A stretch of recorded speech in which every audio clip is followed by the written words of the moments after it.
Langsung saja kita ke penjelasannya.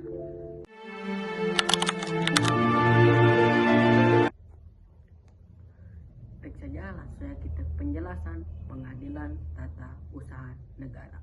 Apa itu Pengadilan Tata Usaha Negara? Adalah bagian dari sistem peradilan di Indonesia yang bertujuan menguji apakah tindakan atau keputusan pemerintah sudah benar menurut hukum. PT UN memiliki posisi strategis karena menjadi pengimbang antara warga negara dengan pemerintah. Dalam negara hukum, salah satu prinsip fundamentalnya adalah kontrol terhadap kekuasaan. Pemerintahan tidak boleh bertindak sewenang-wenang. Segala kewenangan yang diberikan kepada pejabat pemerintahan harus digunakan secara satu, proporsional, yang kedua, transparan, yang ketiga, akuntabel, yang keempat, sesuai prosedur, yang kelima, tidak melanggar hak asasi. PT UN menjadi jaminan bahwa masyarakat yang merasa dirugikan oleh keputusan pemerintah dapat mengajukan keberatan dan memohon peradilan melalui jalur hukum yang pasti dan terukur. PT UN tidak hadir untuk menghambat pemerintahan dan memastikan bahwa setiap tindakan administratif berjalan dengan baik sesuai asas kepastian hukum, tertib penyelenggaraan negara, kecermatan, tidak menyalahgunakan wewenang sesuai. Ini pada akhirnya menciptakan good governance. Pengadilan Tata Usaha Negara dibentuk melalui keputusan Presiden dengan daerah hukum, meliputi wilayah kota atau kabupaten. Susunan Pengadilan Tata Usaha Negara terdiri dari pimpinan, hakim, dan anggota serta panitia dan sekretaris. Saat ini terdapat 20 dan tata usaha negara yang tersebar di seluruh Indonesia.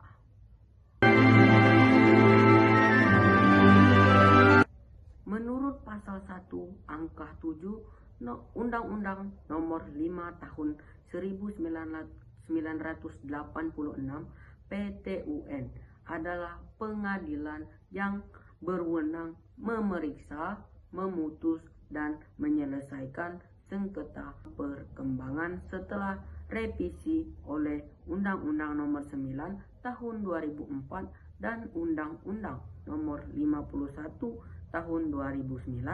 Maknanya semakin luas, yaitu PT UN bukan hanya menjadi tempat penyelesaian sengketa akibat keputusan tertulis pemerintah, tetapi juga yang pertama, tempat menguji tindakan faktual pemerintah melalui konsep tindakan pemerintahan di Undang-Undang Nomor 30 Tahun 2014. Yang kedua, tempat menguji kewenangan pemerintah, apakah ada penyalahgunaan wewenang atau tidak.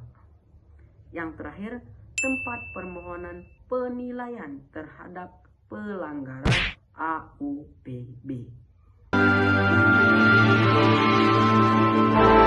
Selanjutnya di sini kita akan membahas tugas pokok dan fungsi dari Pengadilan Tata Usaha. Apa saja sih tugas pokok dari Pengadilan Tata Usaha? Yang pertama, menerima, memeriksa, memutus, dan menyelesaikan sengketa tata usaha negara pada Pengadilan Tata Usaha Negara dengan berpedoman pada Undang-Undang Nomor 5 Tahun 1986, Undang-Undang Nomor 9 Tahun 2004, dan Undang-Undang Nomor 51 Tahun 2009.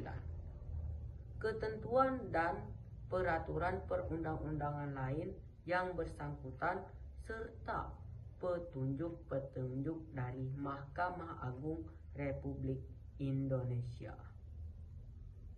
Yang kedua, meneruskan sengketa-sengketa tata usaha negara ke Pengadilan Tata Usaha Negara atau bisa kita singkat PTUN dan Pengadilan Tinggi Usaha Negara yang berwenang.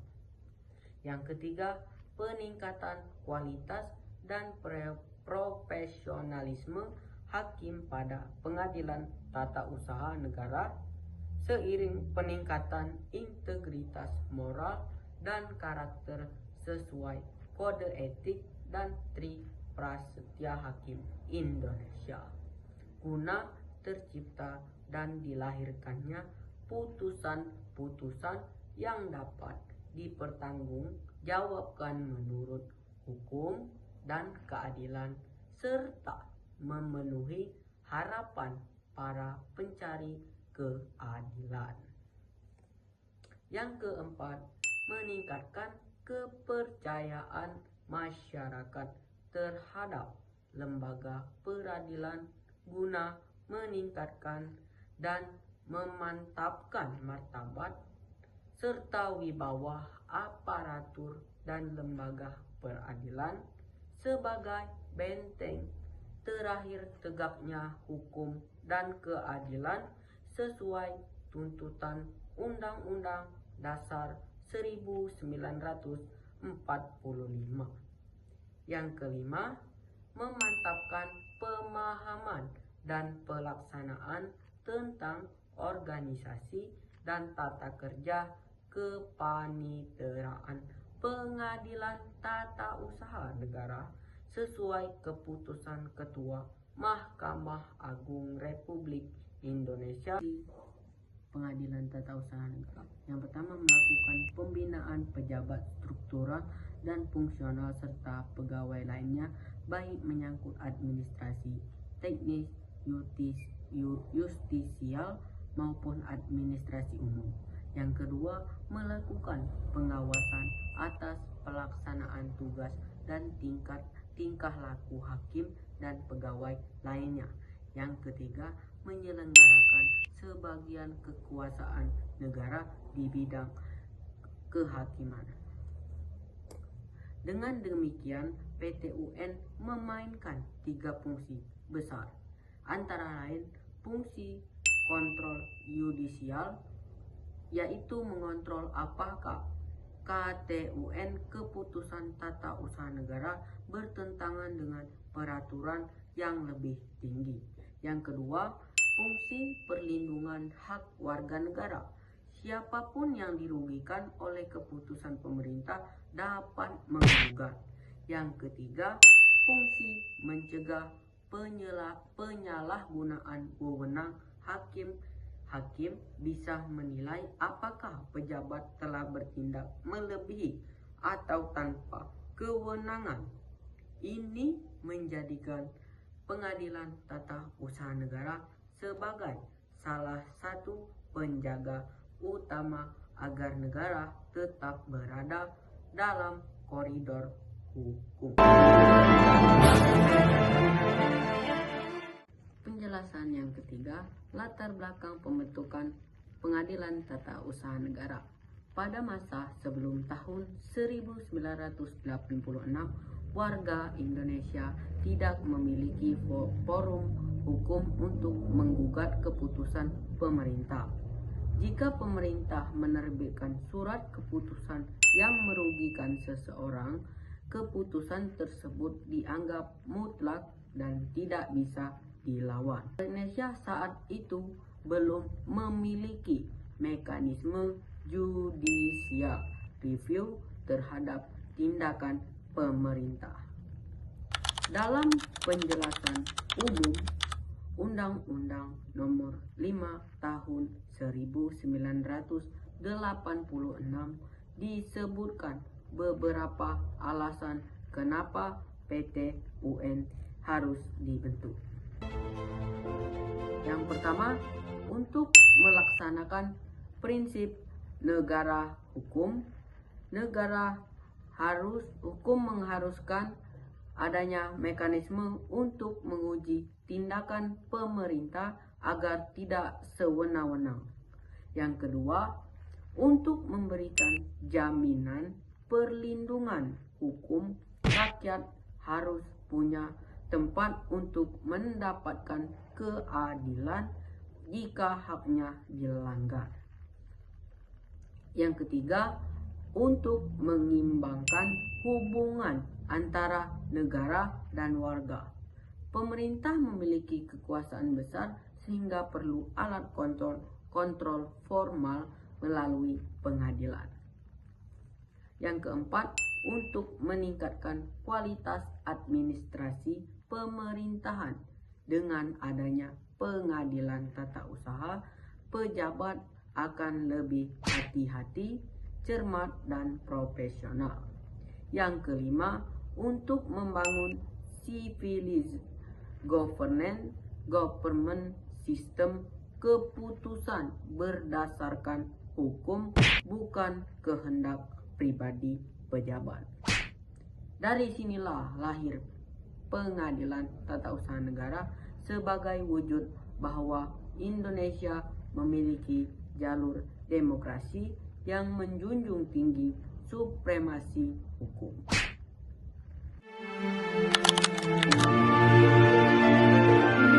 Nah, langsung di sini kita masuk ke penjelasan apa sih itu KTUN atau biasa disebut Keputusan Tata Usaha Negara.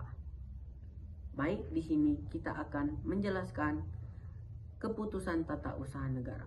Keputusan Tata Usaha Negara adalah objek utama yang bisa digugat di Pengadilan Tata Usaha Negara. Definisi KTUN bukan hanya formal, tetapi memiliki unsur-unsur hukum yang sangat penting. Menurut pasal 1 angka 9 Undang-Undang 51 tahun 2009, KTUN harus memenuhi 6 unsur. Unsur yang pertama, penetapan tertulis. KTUN harus dalam bentuk dokumen resmi yang dikeluarkan pejabat. Bentuknya bisa, yang pertama surat keputusan, yang kedua izin, yang ketiga sertifikat, yang keempat penerapan administrasi jabatan, yang kelima dokumen digital resmi, yang keenam tanpa bentuk tertulis.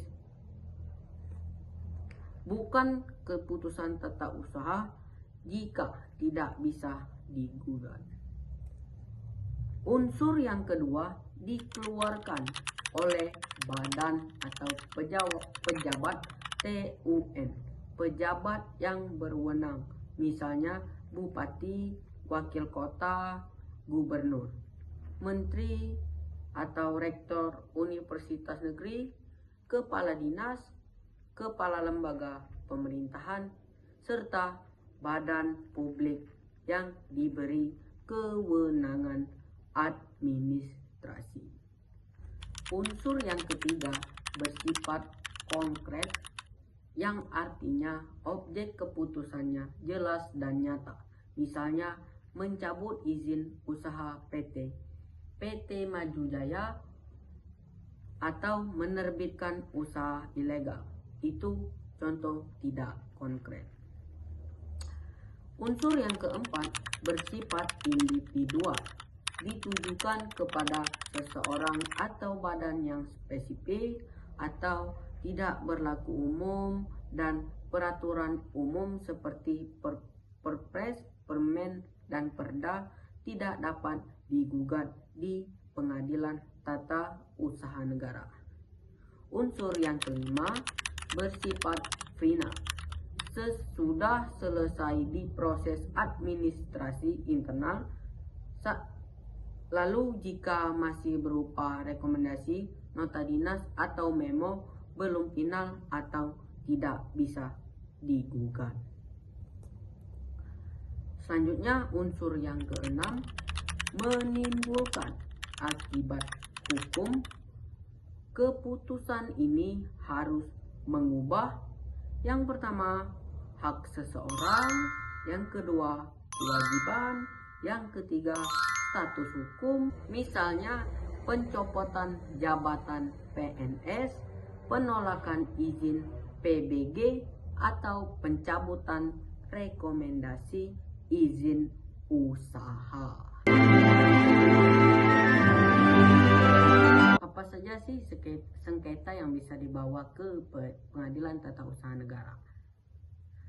Sengketa yang bisa dibawa ke Pengadilan Tata Usaha yaitu sengketa yang timbul akibat dikeluarkannya KTUN dan tidak dikeluarkannya KTUN.